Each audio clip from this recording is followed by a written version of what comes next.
My name is Jacob William Sanderson. Before I took the contract at Glacier National Park, I spent 12 years as a structural fire captain in Chicago. I thought I knew what danger looked like. I thought danger was something you could see, smell, and fight with a hose and an axe. But the woods don't fight you. They just wait for you to forget who you are.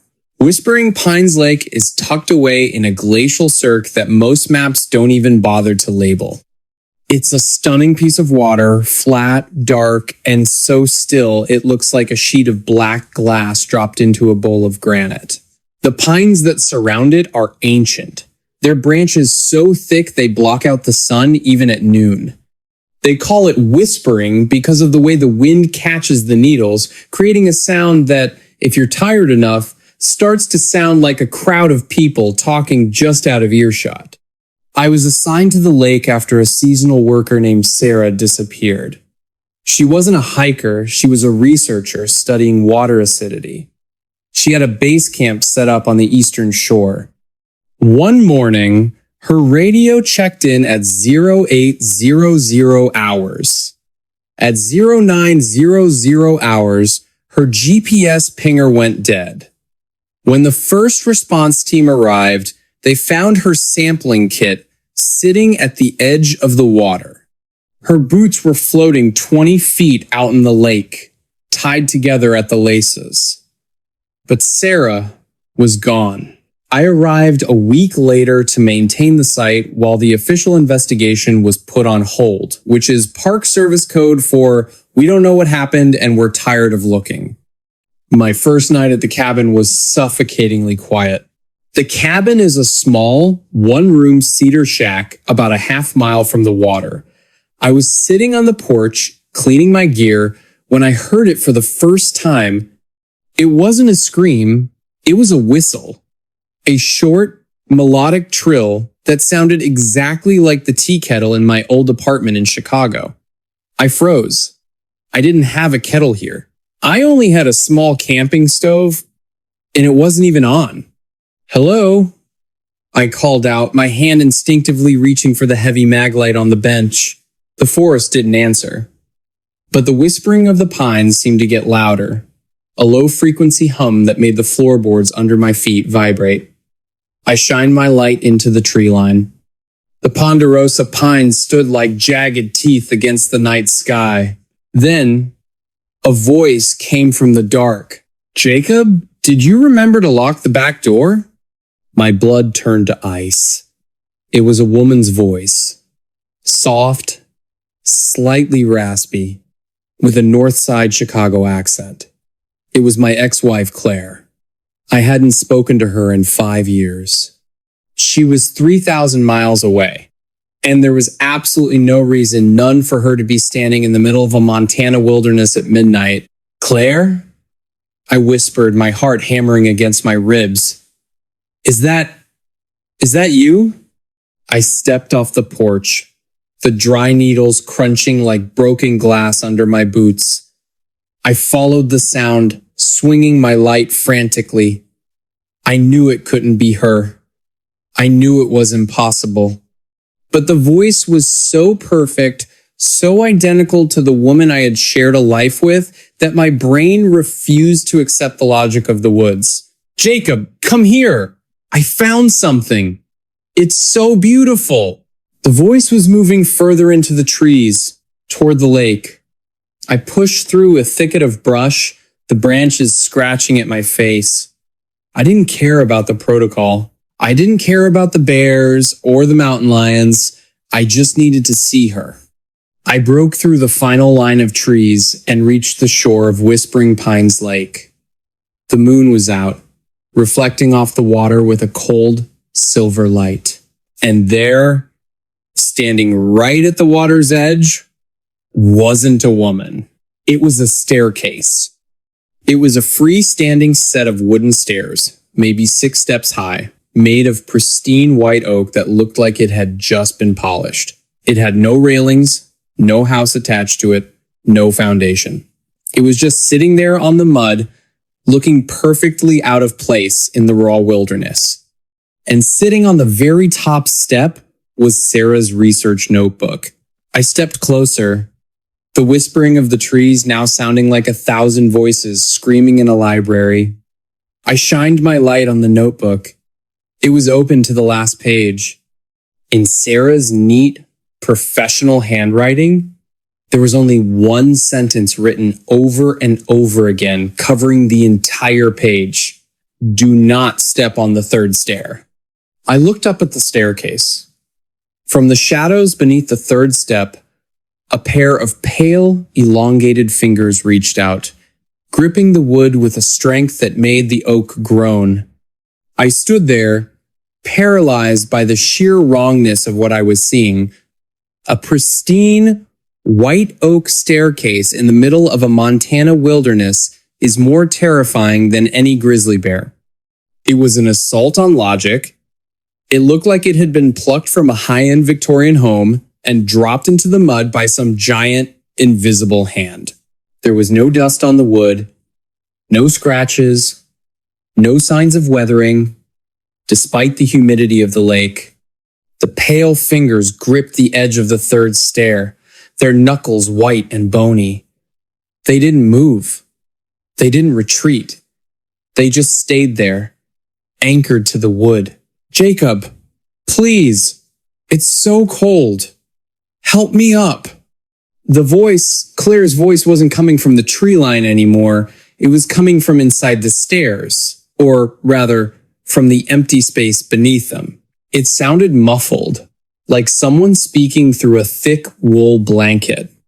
Sarah? I called out, my voice cracking. Sarah, is that you under there? I took a step toward the staircase. My boots sank into the soft, silty bank of the lake. Every fiber of my being was screaming at me to run, but the fire captain in me, the man who spent a decade running into burning buildings while everyone else ran out, wouldn't let me move. If there was a woman trapped under that structure, I had to help. I shined my mag light directly at the gap beneath the stairs. The beam of light should have illuminated the mud and the underside of the wood. Instead, it did nothing. The light seemed to curve around the staircase, or perhaps the space beneath it was so dark it simply swallowed the photons. It was a void. A perfect, rectangular hole in the world. Sarah, I'm coming to the side. Stay calm, I said, trying to keep my professional rescue voice steady. I moved to the left, intending to look behind the stairs. But as I moved, the staircase moved too. Not by sliding on the mud, it simply reoriented itself. No matter how I circled it, I was always facing the front of the steps. It was like a 2D image in a video game that always turns to face the player. It defied perspective. It defied physics. My heart was hammering so hard I could feel the pulse in my eyeballs. I looked back at Sarah's notebook, still resting on the top step. The wind caught a page. Flipping it over, there was a sketch. It was a drawing of the staircase, but in the sketch, the stairs were hundreds of feet tall, reaching up into a sky filled with multiple moons. Beneath the sketch, one word was scrawled in jagged, frantic letters: feedback. Suddenly, the whispering of the pines stopped. The silence that followed was even worse. It was a dead silence, the kind you find in a sensory deprivation tank. Then, a new sound started.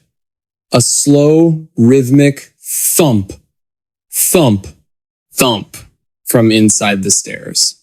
It sounded like a heavy heart beating, or maybe someone knocking on a thick wooden door from the other side. The fingers on the third stair began to pull. Slowly, a head began to emerge from the darkness beneath the wood. But it wasn't Sarah, and it wasn't Claire. It was a face that looked like it had been molded out of gray, wet clay. It had no eyes, only deep, hollow pits. It had no nose.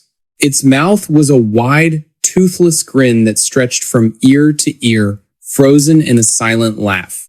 The creature's neck was impossibly long, corded with thick, pulsing veins.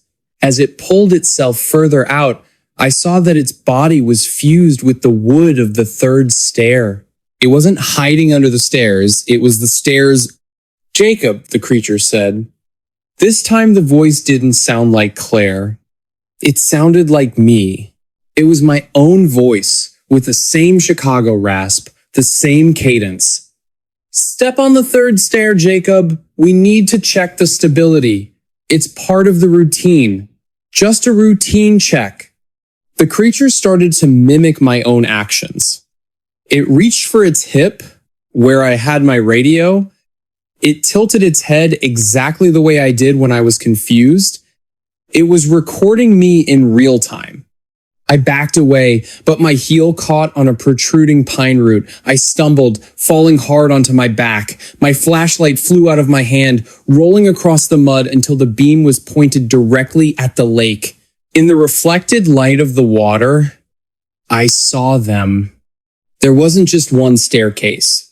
All along the shoreline, dozens of them were beginning to rise out of the dark water. Some were made of marble, some of rotted oak, some of gleaming steel, and on each one, a gray, clay-like figure was pulling itself out of the void, their eyeless faces all turning toward me. They all spoke at once, a chorus of my own voice echoing across the lake. "Step on the third stair, Jacob. It's just a routine check. Professional routine. Step on the third stair." I lay there on the cold, damp mud, the air in my lungs feeling like shards of glass. My flashlight lay 5 feet away, its beam flickering as it struggled against the encroaching darkness of the lake. The chorus of my own voice, hundreds of versions of me, all demanding a routine check, created a wall of sound that felt like it was vibrating the very atoms of my brain. I scrambled backward, my hands scraping against sharp stones and rotted pine cones. The primary staircase, the one made of white oak, began to tilt forward. It wasn't falling, it was leaning toward me.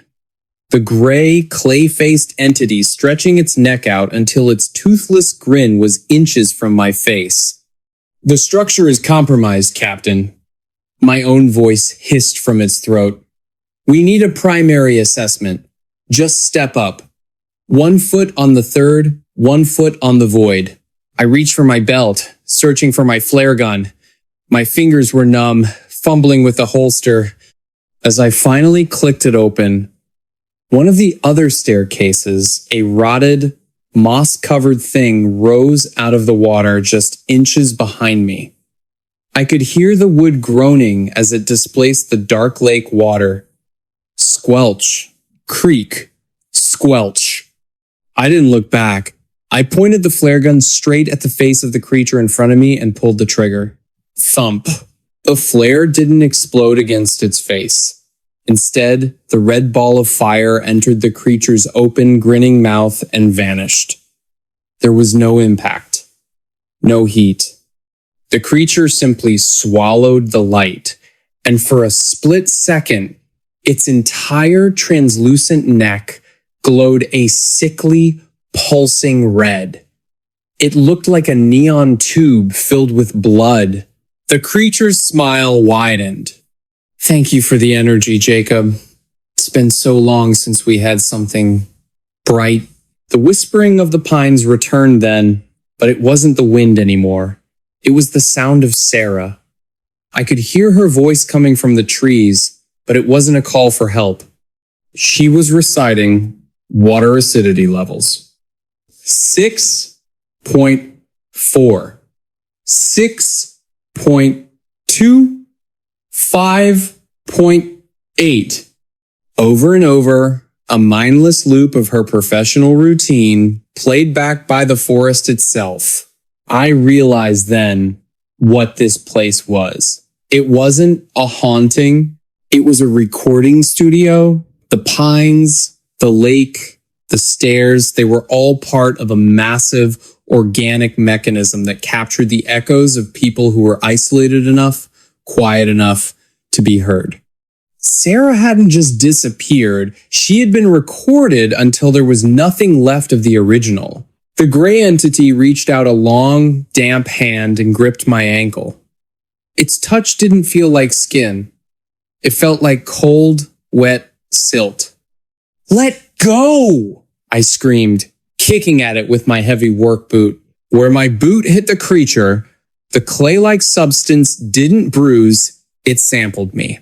I felt a sharp, electric sting, and suddenly, I could feel my own memories being pulled out through my heel. I saw my wedding day, the smell of smoke from my first big fire in Chicago, the taste of the coffee I had this morning, all of it flowing into the creature like water down a drain. The creature's face began to change. The pits where its eyes should be started to fill with a familiar shade of blue. My blue. Its jaw narrowed. Its skin began to take on the texture of my 5 o'clock shadow. "I'm feeling much better now, Captain," it said. And this time, the voice was indistinguishable from the one in my own head. I looked at the third stair. Sarah's notebook was starting to dissolve into the wood, becoming a permanent part of the oak. I knew that if I didn't break the loop now, I would end up like her, a voice in the trees and a notebook on a stair that led nowhere. I didn't have a weapon that could hurt them, but I had something they were obsessed with. The routine. I stopped fighting. I stood up. Though my legs felt like lead, I looked the creature, the version of me, straight in the eye. "You want a routine check?" I said, my voice cold and flat. "Fine, but you're doing it wrong. A captain doesn't step on the third. A captain checks the foundation first." The creature paused. The hundreds of other staircases in the lake stopped their groaning. The collective mimicry went silent. I had introduced a glitch in their recording. "The foundation is in the water," I continued, backing slowly toward the deep end of the lake. "If you want the full record, you have to follow the captain into the deep." The creature tilted its head. It didn't have a mind, it only had a program. And the program said to follow the leader. It began to crawl off the stairs, its long, distorted body dragging behind it like a tail. The other creatures began to slip back into the dark water, their eyeless faces fixed on me. I turned and dove into the lake. The water was freezing, a shock to my system that nearly stopped my heart. I swam down, deeper and deeper, into the black abyss where the whispering couldn't reach. I looked back and saw the white oak staircase sinking behind me, the gray figure still trying to mimic my swimming stroke, its movements clumsy and heavy. I kept going until my lungs felt like they were going to burst, until the silver surface of the lake was a distant, unreachable memory. I found a submerged rock ledge and wedged myself under it, holding my breath until the world started to turn gray at the edges. I waited for the echo to find me. But in the crushing pressure of the deep water, there was no sound. There was only the absolute, silent cold. Mari kita selesaikan narasi ini dengan Part 4, The Silent Anchor. Bahagian penutup ini akan dibuat dengan tempo yang sangat lambat, fokus pada detail, sensorik yang menyesakan, dan memberikan open-ending yang menghantui Kazgaya, The Lone Guardian. Whispering Pines Lake Part 4, The Silent Anchor. The pressure in my ears was a dull, throbbing roar. Down here, in the freezing guts of Whispering Pines Lake, the world was reduced to two things: the desperate need for oxygen and the absolute absence of sound. I stayed pinned under that rock ledge, my lungs screaming, watching the pale, distorted shape of the other me drift past in the dark water. It was still trying to mimic my swimming stroke, but without the resistance of the surface, its movements were grotesque slow-motion thrashing that looked more like a dying fish than a man. It drifted deeper, its clay-like body becoming more translucent the further it got from the staircase. It was a recording without a playback device, fading into the static of the deep. When my vision began to tunnel and sparks of white light danced in the corners of my eyes, I finally let go of the ledge. I kicked upward, my muscles screaming in protest. Every inch felt like a mile. When I finally broke the surface, I didn't gasp for air. I didn't make a sound. I remembered Sarah's loop. I remembered how the trees caught the noise. I drifted silently to the western shore, far away from where the white oak staircase had stood. I crawled out of the water like a drowned rat, my body shaking so violently I thought my bones would shatter. I looked back across the lake. The moon was still there, cold and indifferent. The water was flat again, a sheet of black glass. The staircases were gone. There were no white steps, no marble risers, no gray figures. It was as if the lake had never been anything more than a mirror. But on the eastern bank, where I had first seen the oak stairs, the mud was disturbed. A perfect, rectangular indentation remained in the silt, the footprint of something that didn't belong in this world. I didn't go back to the cabin. I knew my voice was already there. I knew that if I stepped onto that porch, I would hear myself cleaning my gear. I would hear myself calling out to Claire. Instead, I started walking. I followed the ridgeline, staying on the hard granite where I wouldn't leave tracks. I didn't use my flashlight. I moved by the pale light of the stars, a ghost in a forest of ghosts. I walked for 6 hours until I reached the ranger station at the main trailhead. The ranger on duty, a young guy named Miller, looked up from his coffee when I stumbled in, dripping wet and shivering. "Captain Sanderson, what happened? We lost your radio signal hours ago." I opened my mouth to speak, to tell him about the stairs and the clay-faced things and the recording in the pines. But as I drew breath, I felt a sharp, cold prickling in the back of my throat. I remembered the way the creature swallowed my flare. I remembered the way it sampled my memories.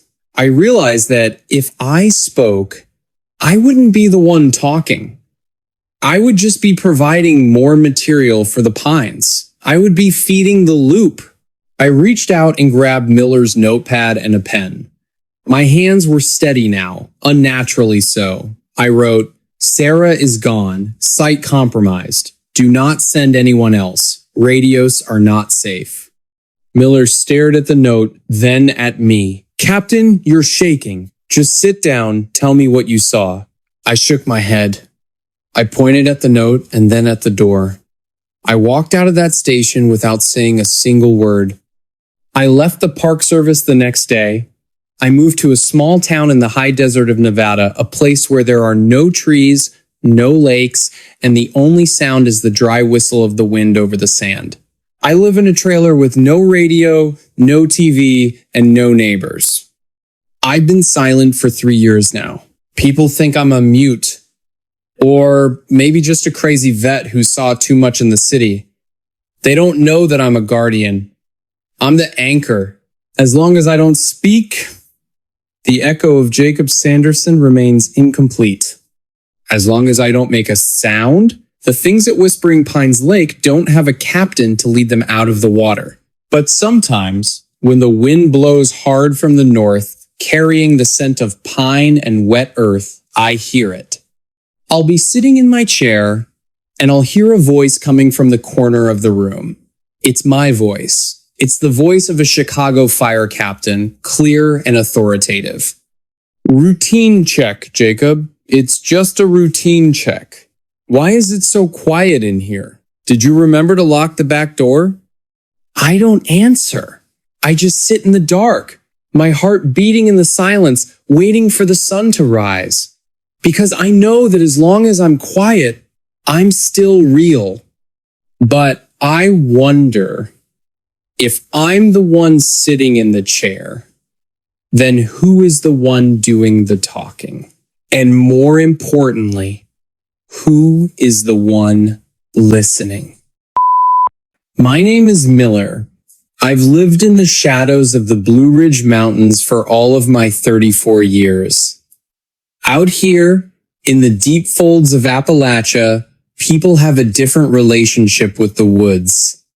We don't go out after dark without a reason, and if we hear someone calling our name from the tree line, we don't look back. It's not superstition, it's survival. I work as a night shift courier, delivering medical supplies to the small, isolated clinics tucked away in the hollows. It's a lonely job.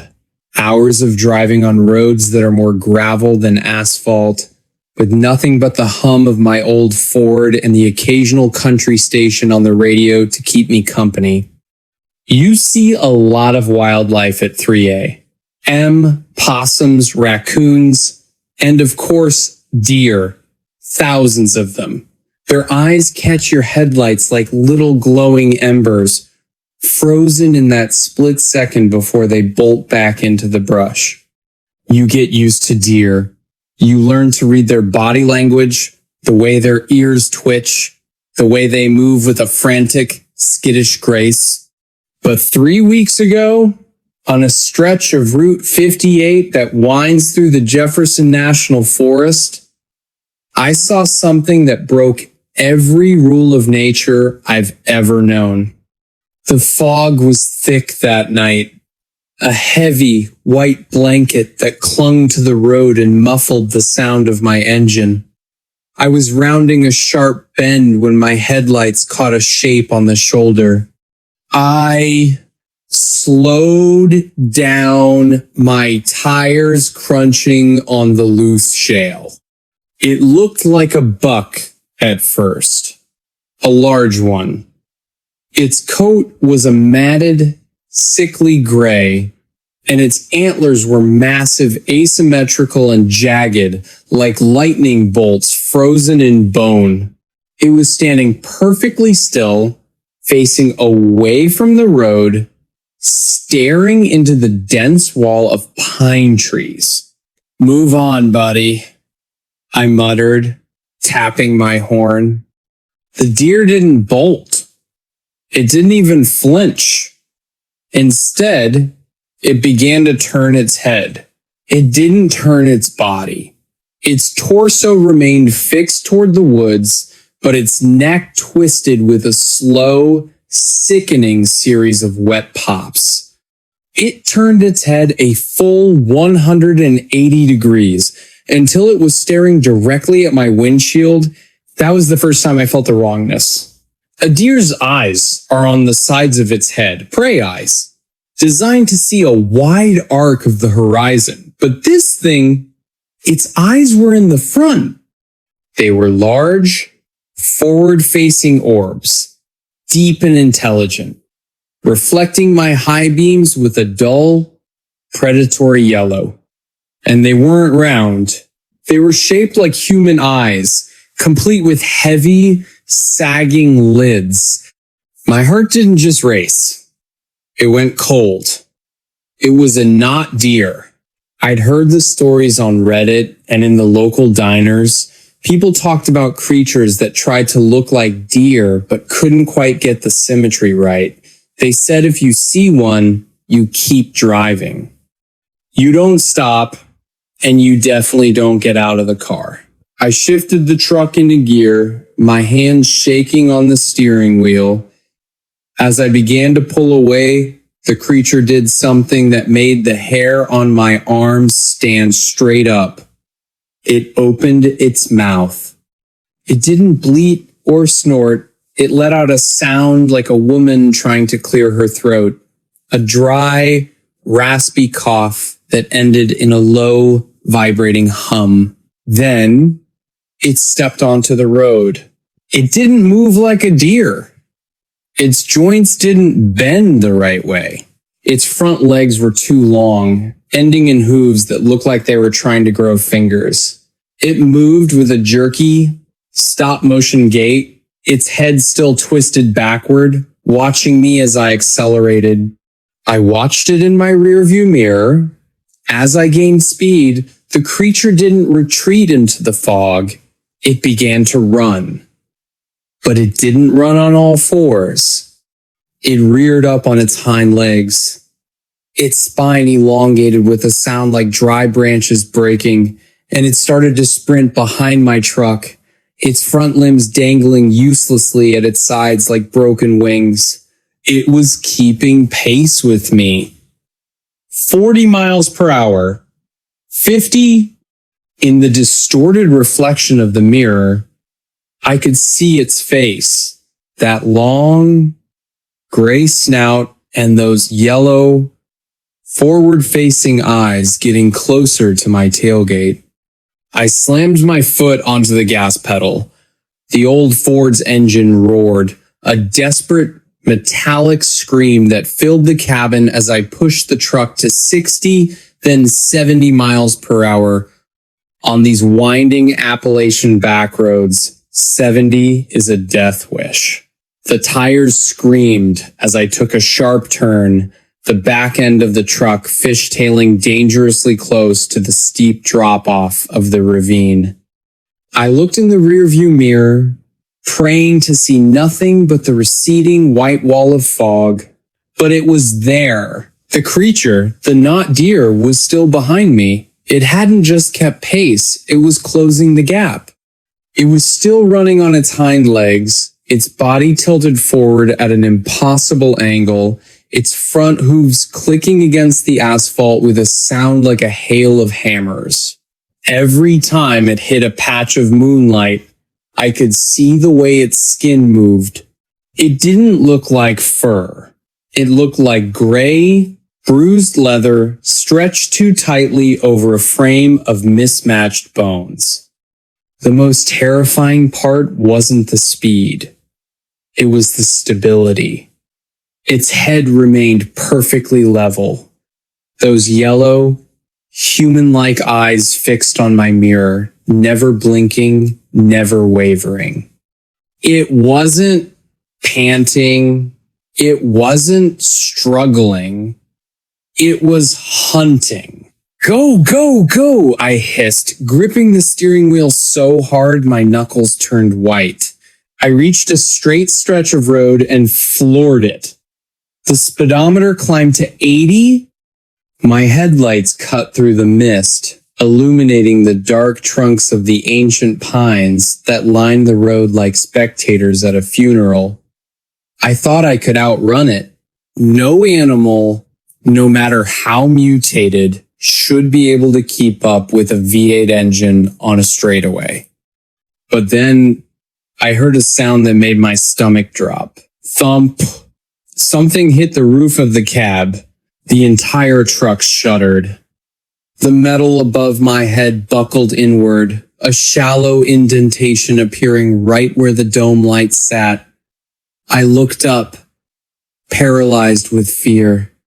A long, thin limb, gray and hairless, curled over the edge of the windshield. It didn't have a hoof. It had 3 elongated fingers, tipped with dark, jagged nails that scratched against the glass with a screech that set my teeth on edge. The creature hadn't stayed behind me, it had jumped. The weight on the roof shifted. I could hear the rhythmic click, click, click of its nails on the metal. Then, a face appeared. It was upside down, hanging over the top of the windshield. Those yellow eyes looked directly into mine through the glass. Up close, I could see the fine cracks in its snout and the way its nostrils flared, exhaling a hot, wet breath that fogged up the exterior of the window. It smelled like cedar and old, copper-tasting blood.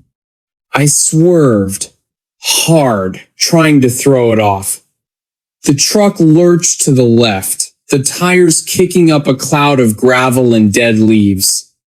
I heard a wet, sliding sound on the roof, and for a second, the face vanished. I didn't wait. I reached into the glove box and pulled out my heavy-duty tire iron. It was the only weapon I had. The radio, which had been playing static for the last hour, suddenly burst into life. It wasn't music. It was a voice. My voice, Miller. Why are you driving so fast? The words were distorted, clipped, as if they had been recorded and spliced back together in the wrong order. It was the same mimicry I'd heard about in the hollows, but hearing it coming from my own dashboard in my own voice made me want to vomit. Stop the car, Miller. I found a shortcut. The creature slammed its head against the windshield. The glass didn't shatter, but a spider web of cracks erupted from the point of impact. It hit it again. And again. Crack. Crack. I realized then that it wasn't trying to break in, it was trying to get me to look away from the road. I looked back at the path ahead just in time to see a massive fallen oak tree blocking both lanes. I didn't have time to brake. I yanked the wheel to the right, aiming for the narrow gap between the trunk and the steep hillside. The truck hit the ditch with a bone-jarring impact. The world spun green, black, and white as the Ford rolled once, twice, before coming to a rest on its side against a thicket of mountain laurel. Silence rushed in. The engine had stalled. The headlights were smashed. The only light came from the dim, flickering glow of the dashboard. I was hanging by my seatbelt, my head throbbing, the taste of iron in my mouth. I looked up through the shattered side window. The knot deer was standing in the road, bathed in the pale moonlight. It had landed on its feet, its long, gray body unfolding from its crouch. It didn't rush me. It just stood there, tilting its head to the side, watching the wrecked truck with that same terrible curiosity. Then it began to change. Its spine began to crack and pop, shifting beneath the gray skin. The antlers began to recede into its skull, and the snout started to flatten. It was trying to match the shape of the man it was looking at. It was trying to become me. The silence following the crash was worse than the noise of the impact. It was a thick, ringing silence that felt like it was pressing into my eardrums. I was suspended in the air, held only by the tension of my seatbelt, while the smell of gasoline and hot coolant filled the overturned cabin. Outside, the fog had settled back over the wreck, swirling through the shattered windshield like ghosts looking for a place to rest. I fumbled with the seatbelt release, my fingers feeling like they were made of wood. My left arm was numb, and I could feel a hot trickle of blood running down my neck, soaking into my collar. With a sharp click, the belt gave way, and I fell hard against the passenger door, my shoulder screaming in protest. I didn't move. I didn't even breathe. I just listened. From somewhere outside, near the rear of the truck, I heard it. Squelch. Crack. Squelch. It was the sound of something wet and heavy moving through the dead leaves. But there was another sound beneath it, a rhythmic snapping, like someone breaking dry kindling over their knee. I looked through the broken side window. The creature was 10 feet away, standing in a patch of moonlight. Its transformation wasn't a clean, magical shift. It was a violent, mechanical restructuring of flesh and bone. Its gray, leathery skin was rippling, bubbling like boiling tar as the skeletal structure beneath it shifted to match mine. The long, distorted neck was shrinking, the vertebrae grinding against each other with a sound that made my teeth ache. The most horrifying part was the face. The long, deer-like snout was collapsing inward, the flesh folding back on itself to form a crude, lumpy approximation of a human jaw. The yellow eyes were moving, migrating toward the center of its head. One eye was still higher than the other, and the ears were still pointed and tufted with gray hair, but the resemblance was starting to show. It was molding itself into a clay version of me. Miller, help me. The voice came from the creature's half-formed mouth. It wasn't through the radio anymore. It was raw, wet, and bubbling, as if the words were being forced through a throat filled with mud. It used my exact inflection, the slight Appalachian drawl I'd spent years trying to hide. I'm hurt. Miller, please. Open the door. I gripped the tire iron so hard my knuckles bled. I knew that if I stayed in the truck, I was a cornered rat. I had to get to the tree line. The forest was dense here, filled with rhododendron thickets and limestone crevices. If I could make it to the hollow, I might have a chance to lose it in the dark. I kicked the shattered windshield with both feet. The safety glass groaned and gave way, falling outward in a shimmering sheet. I scrambled out, dragging my injured arm behind me, and hit the wet earth. The cold air hit my face like a slap, clearing the fog in my brain for a split second. I didn't look back. I dived into the thicket, the mountain laurel scratching at my face and tearing at my jacket. I moved as quietly as I could, but in the Appalachian woods at night, every step sounds like a gunshot. Crunch, crack, snap. Behind me, the clicking sound stopped.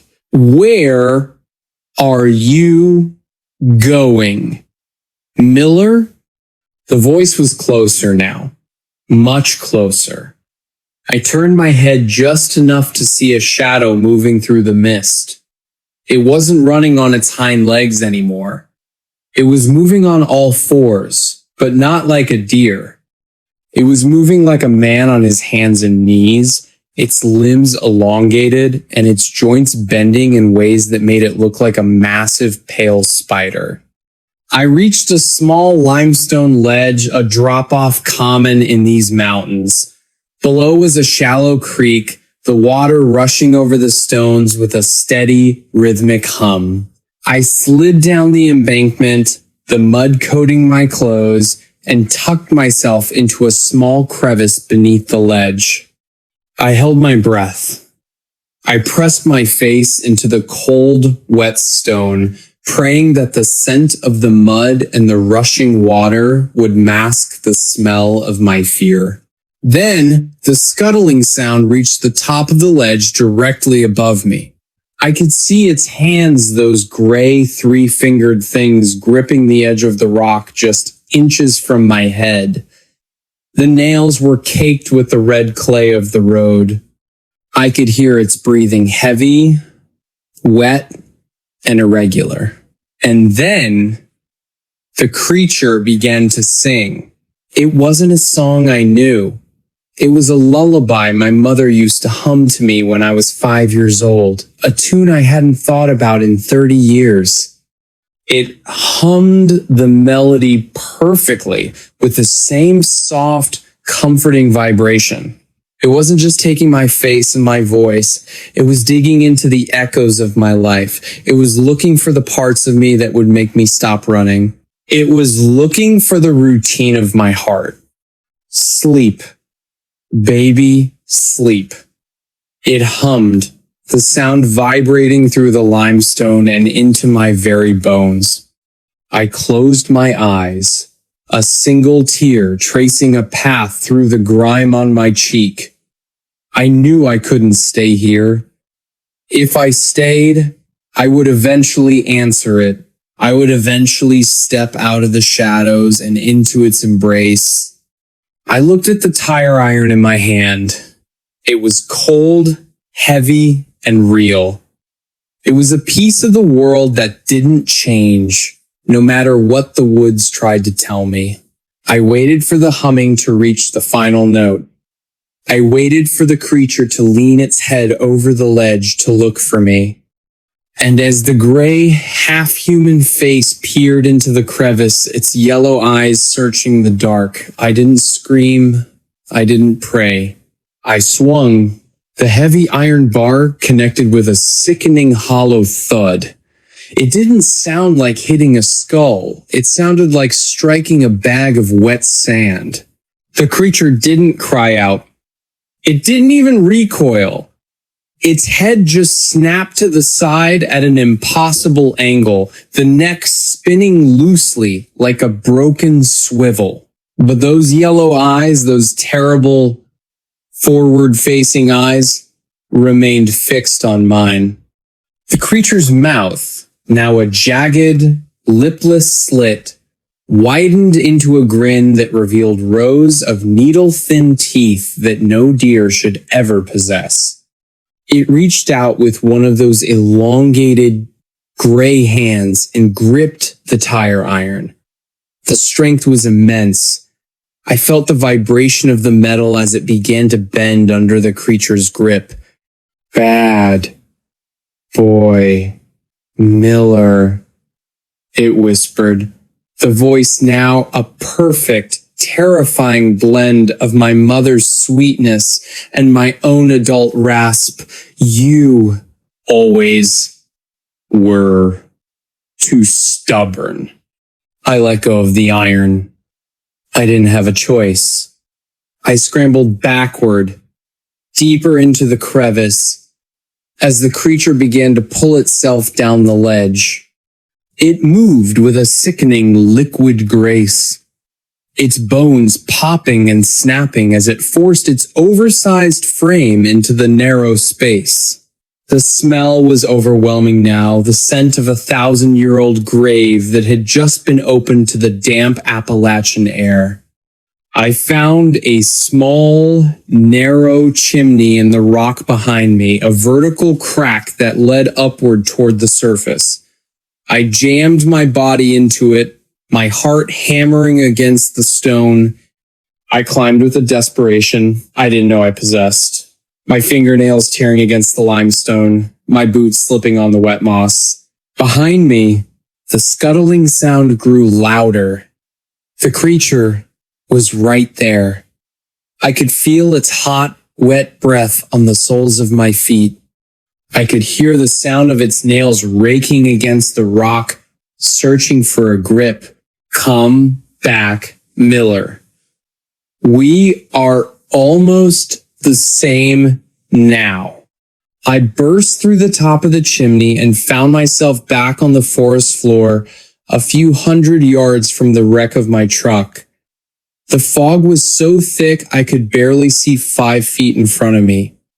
I ran. I didn't look for a path. I didn't look for the road.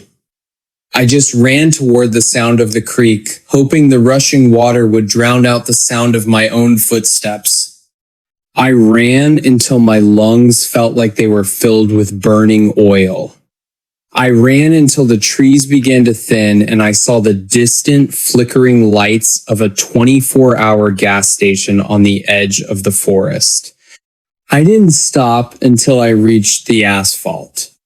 I didn't stop until I saw the fluorescent glow of the store windows and the sight of a bored clerk behind the counter. I collapsed against the glass, my chest heaving, my clothes torn and covered in red clay. The clerk looked up, his eyes widening in alarm. "Hey, man, you okay? What happened to you?" I tried to speak. I tried to tell him about the truck, about the creature, about the thing that was trying to wear my face. But when I opened my mouth, no sound came out. My throat felt like it was filled with dry, gray dust. I looked at my hands. They were pale, unnaturally pale. My fingernails were dark, almost black, and they felt harder than they should be. The clerk stepped around the counter, reaching for his phone. "Hold on, buddy. I'm calling the deputies. You look like you've been through a meat grinder." He looked at me, really looked at me, and his expression shifted from concern to something else. Something like confusion. Then something like pure, unadulterated terror. "Wait a minute," he whispered, backing away. Your eyes." I didn't stay to find out what he saw. I turned and ran back into the night, but I didn't go back to the woods. I found a stolen car in the parking lot with the keys still in the ignition. I drove until the sun came up, and then I kept driving until I reached the coast. I live in a small town in South Carolina now. I work as a night janitor in a shopping mall. It's a job of routine. I clean the floors, I empty the bins, and I never, ever speak to anyone. People think I'm just a quiet, broken man. They don't know why I always wear long sleeves, even in the blistering heat of a Carolina summer. They don't know why I keep all the mirrors in my apartment covered with thick black cloth. And they don't know why every time I see a deer on the side of the road, I don't feel fear. I feel a strange pulsing hunger. Because sometimes when I'm alone in the basement of the mall and the world is quiet, I find myself humming a lullaby, and when I look down at the floor, I just mopped. I don't see my own reflection anymore. I see a pair of yellow, forward-facing eyes waiting for me to finish the transformation. I'm still Miller, I think, but every morning, the routine gets a little harder to remember, and every night, the whistling in the distance gets a little louder. I survived the knot deer, but I'm starting to realize that the woods didn't want my life. They wanted my echo. And now, the echo is the only thing that's left. In the pre-dawn chill of Plumas National Forest, a search and rescue dog, a bloodhound named Copper, with a nose that could follow a ghost through a hurricane, was having a breakdown. He cast his head left, then right, his long ears sweeping the frosted pine needles. He whined, a low, confused sound that vibrated up the taut leash to his handler's gloved hand. He would follow the trail of boot prints, clear as day, in the damp earth, for about 15 yards, down an old, forgotten wagon road. Then he would stop. He'd circle, snuffling frantically at the cold air, his powerful lungs pulling in a universe of information, pine duff, wet stone, the scent of a passing fox, everything except the one thing that mattered. He would return to the exact same spot, the location of the last clear boot print, and whine again before finally sitting down, a gesture of profound, instinctual defeat. The scent hadn't faded. It hadn't been crossed or masked. It had, for all intents and purposes, simply ceased to exist. Hey friends, you're in Dreamcatcher Stories, your cozy corner for stories that got lost along the way. Hit me up in the comments and tell me how this one hits you. Now, let's get sneaky and peek behind the curtain. Before he was a ghost story, he was a man who believed in solid things. His name was Talbot Hargreave, but everyone in the small town of Quincy, California, just called him Tal. He was in his late 30s, a lean man with a carpenter's hands and a quiet, deliberate way of moving through the world. He ran a small restoration shop, a place that smelled of sawdust and linseed oil, where he brought splintered chairs and forgotten tables back to life. He understood the logic of wood, the honesty of a well-made joint. He was not a man given to whimsy or recklessness. When Tal went into the mountains, which he did often, he moved with the same precision he used in his workshop. He preferred old canvas over high-tech synthetics, coffee boiled black in a tin cup, and the heavy silence of the ponderosa pines. He planned his routes, he checked the weather, and he always left a note under a magnet on his refrigerator, detailing his exact location and his expected return.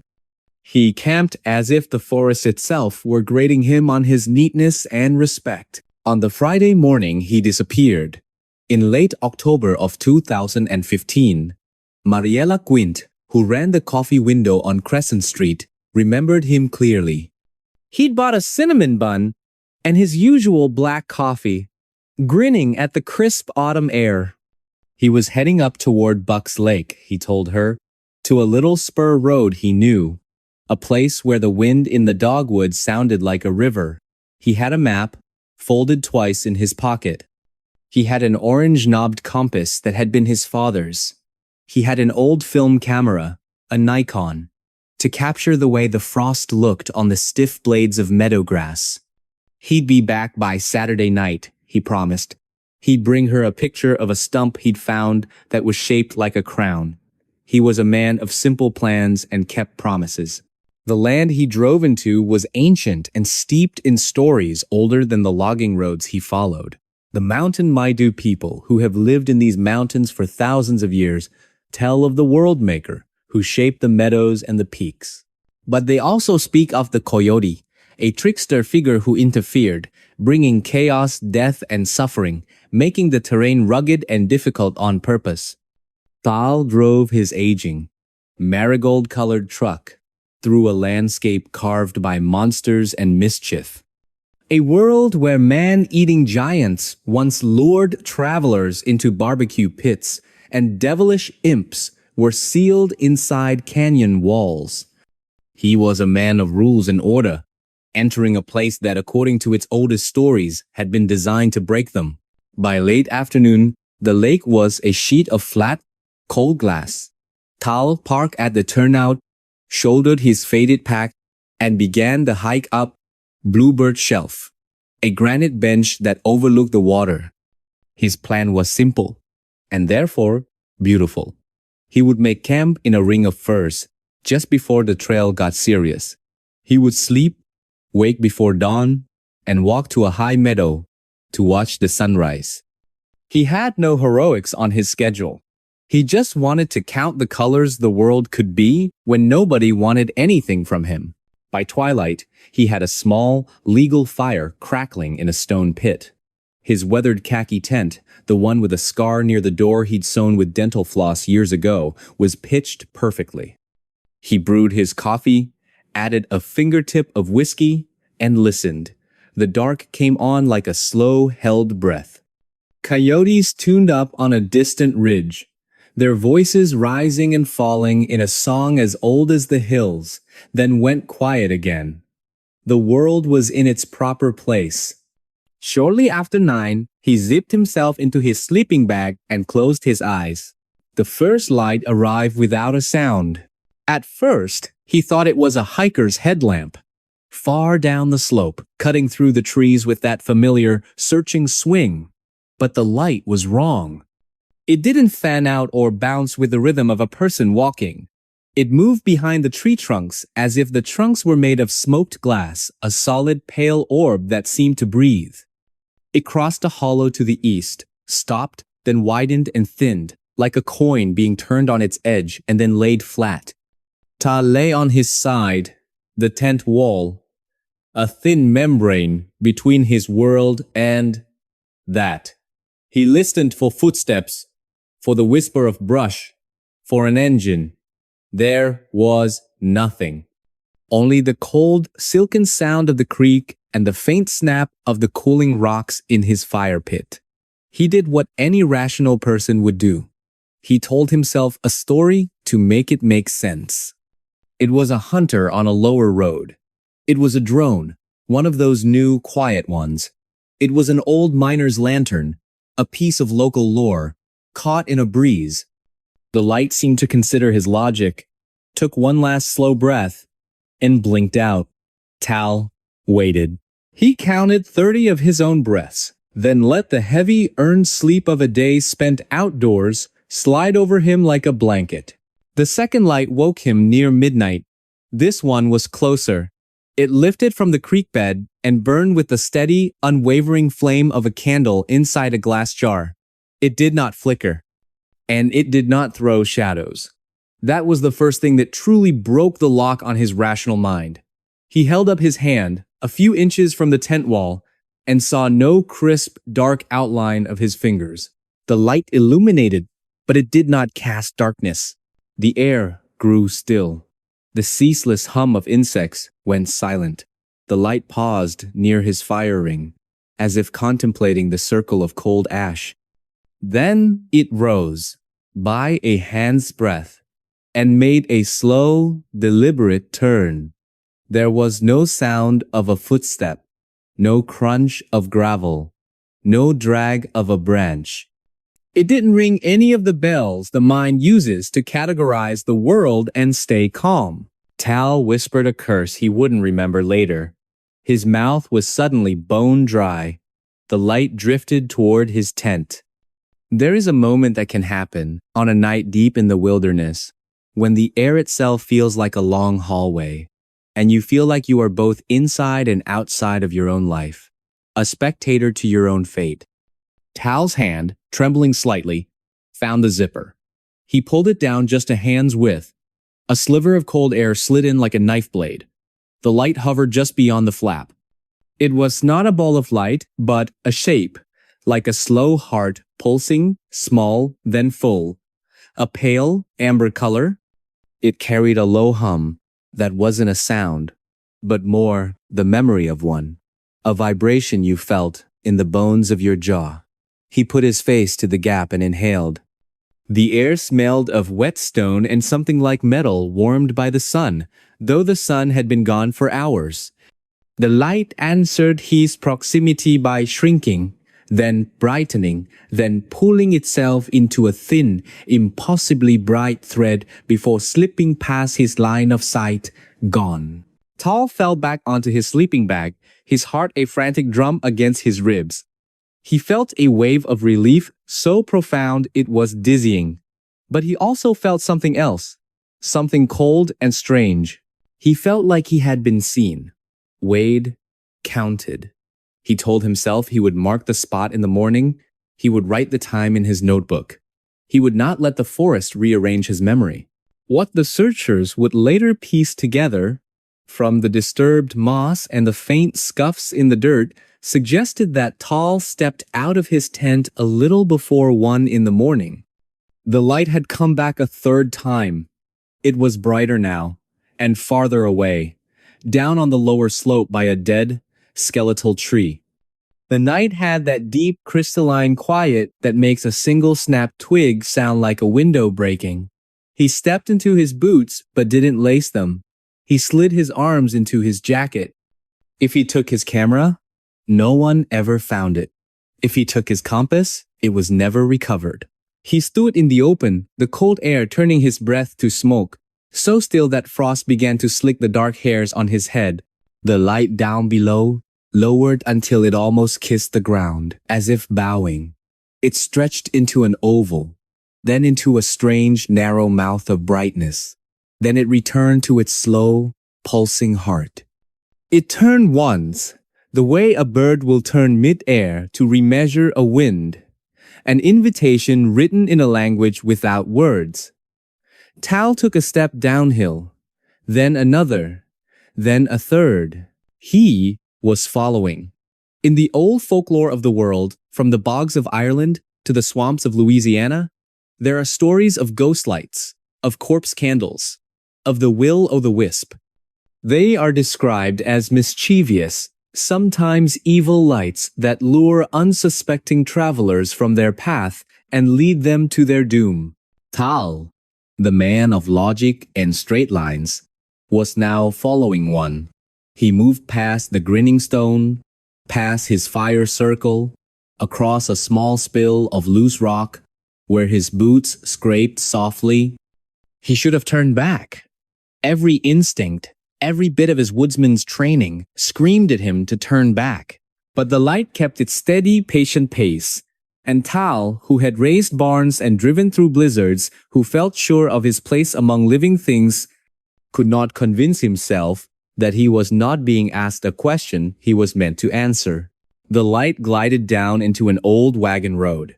A deep cleft in the slope cut so long ago that lichen had claimed ownership of the ruts. It paused there, resting exactly where the ruts were deepest, as if it had arrived at its destination. Tal came to the edge of the road and stopped. He tasted rust in his mouth and thought bizarrely of the coffee cans full of nails in his workshop. He thought of how they looked when the afternoon sun lit the dust motes dancing above his workbench. A profound and inexplicable sadness washed over him. He was grieving something he had not yet lost. This is what the deputy's official report would later say. Each word a cold, hard stone dropped into a well of silence. The tracks proceed down the old wagon road for approximately 15 to 20 yards, grow irregular, then stop. The ground past the final boot print is undisturbed. The rocks on either side are unturned. No sign of a slide, no drag marks, no animal prints. The pine needles forward of the last boot print are undisturbed and lightly frosted. No sign of a scuffle. No blood. No debris. The print's end. Talbot Hargreave did not come back to his tent. The fire ring stayed neat. The coffee tin sat where he had left it. The map was on a stump with a pine cone used as a paperweight. By late morning, a fisherman, casting for trout in the lake below, noticed the unattended camp. He called out, his voice swallowed by the immense quiet. He called a second time. The third time, his voice was thin with an unease he couldn't name. He followed the boot prints to the wagon road and found the place where they ended, like a sentence cut short with a blank page. He did the correct thing. He walked back to his truck and drove until his phone found a whisper of service. He told the dispatcher what he had seen and what he had not. He used the word strange only once. He used the word quiet 3 times. The search and rescue operation was a model of efficiency. They established a staging area at the turnout, a small city of trucks and orange vests blooming against the green wilderness. The first hasty team was dispatched to the campsite to confirm the fisherman's report and secure the point last seen, or in this case, the point last known. Soon, teams were walking in precise grid lines, their boots methodical, their eyes scanning for any sign: a dropped piece of gear, a broken branch, a scrap of cloth. They planted pink and orange flags on wire stems, trying to impose a geometry of logic onto a place that had just defied it. The operation was a textbook example of wilderness SAR procedure, a system built on the predictable behavior of lost people and the unchangeable laws of physics. But every piece of evidence they found only served to deepen the impossibility. The pristine campsite argued that Tal had not been attacked by an animal or another person. The half-zipped tent suggested he had left in a hurry, but not in a panic. And then there were the tracks. Over and over, the teams came back to the wagon road. The K9 units, brought in to follow the scent trail, would eagerly track from the tent, their tails high, right up to the last boot print. And there they would stop. They would cast about, whine, and look back at their handlers with an almost human confusion. The invisible cloud of scent that every human leaves behind them, the very thing the dogs are trained to follow, had vanished into thin air at that exact spot. One of the deputies, a grim-faced man named Orrin Pike, squatted by the last print, his knees popping in the cold. He looked up at the vast, silent ranks of pine and fir trees. He was in the Sierra Nevada, on the edge of a region some call the Nevada Triangle, an area stretching over 25,000 square miles, where an estimated 2,000 aircraft have vanished over the last 60 years. This wasn't just a missing person case. It was another entry in a long, strange ledger. At dusk, as the temperature fell fast, two volunteers on the east spur saw it. A soft, golden light, moving slowly through the trees, where no trail existed. They watched it pause, thin and sway, like something remembering a dance. Then it moved behind a screen of firs and did not come out the other side. Their statement was noted in the official log, but bracketed with a single dismissive word, anecdotal. On the third day, an old man walked into the search post. He wore a hat that had seen more winters than anyone present. He introduced himself as Elias Morrow. He said he'd worked the railroad and hauled timber in his youth, and he knew this land before most of the current maps were drawn. He said he had seen a light on that very same wagon road many, many years ago. He and a friend had been checking rabbit snares at dusk. The light had risen from the ruts, he said, and it moved like something living and careful. When they stepped toward it, it stepped away. When they stopped, it paused. He remembered the hair on his arms standing up, and a strange feeling of being noticed by something that owed him nothing. His friend had moved a little too quickly, and the light had thinned, brightened, and slid away, climbing into the trees where there was no ground to support it. They never spoke of it again, not because it scared them, but because it felt like a secret the mountain had told them, and you don't go blabbing about secrets like that. On the sixth day, they found the Nikon. It was under a cluster of manzanita leaves, on a ledge above the wagon road, in an area they had already searched twice. The last photograph on the roll of film was developed. It showed a circle of trees, lit as if from within, by a powerful, shadowless light. The bark on the pines looked like paper held up to a lamp.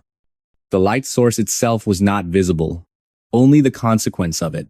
A photo of a presence defined only by its effect on the world around it. The search was eventually, quietly, scaled back, and then called off. Winter came, laying a white cloth over the mountains. In Quincy, the marigold truck sat in its parking spot, slowly gathering dust. Mariella, the woman from the coffee shop, waited until the first thaw of spring. Then she drove up the lake road herself. She walked the trail past the pink and orange flags that still fluttered in the breeze, forgotten punctuation marks in a story no one knew how to finish.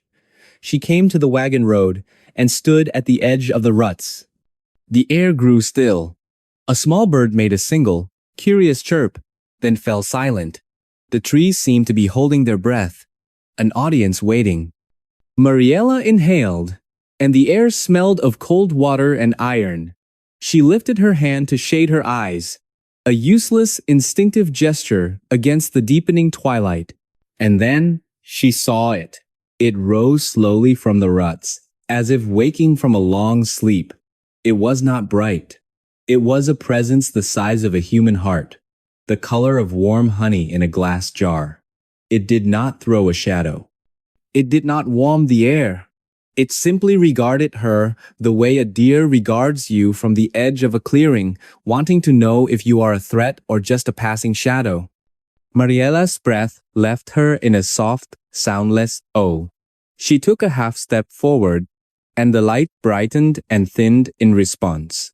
A hush moved up the old road, a whisper that had nothing to do with wind. She felt a sudden, irrational certainty that if Tao could see this, he would laugh his quiet laugh and say, "Now you know." The light held its position, pulsing gently, small, then full, as steady as a hand counting a child to sleep. Mariella did something she hadn't known she would do. She lowered her hand, bowed her head slightly, and spoke his name just once into the immense quiet. The light quivered, a response so subtle she couldn't be sure if it had moved or if her own hopeful eyes had made it so. Then, it drew itself into a single small bead of amber and slid back down into the ruts, as if the earth had persuaded it to rest again. Mariela stood there for a long time, until the last blue drained from the sky, and the stars began their cold, indifferent work. She did not find an answer, but she had found the question, and it had acknowledged her. And there we go, another memory back from the dark. Don't go too far. I've got more mysteries itching to be told. Years settle. They thicken and then thin like seasons. The story of Talbot Hargreave became another layer of folklore in a land already thick with it. A story people tell on porches when the air is kind and the night is deep. Some say the lights are a natural phenomenon, some trick of swamp gas or piezoelectricity from shifting tectonic plates, though the science never quite fits the story. Others whisper older names, connecting them to the legends of the region, from the spirit lights of the Cherokee to the strange, interdimensional beings said to inhabit the nearby mystical Mount Shasta. What is certain is simple and hard.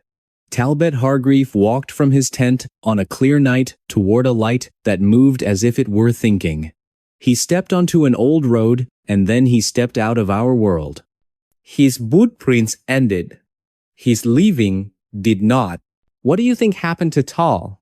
Was it a will-o'-the-wisp? Something from another dimension, or a natural phenomenon we don't understand yet?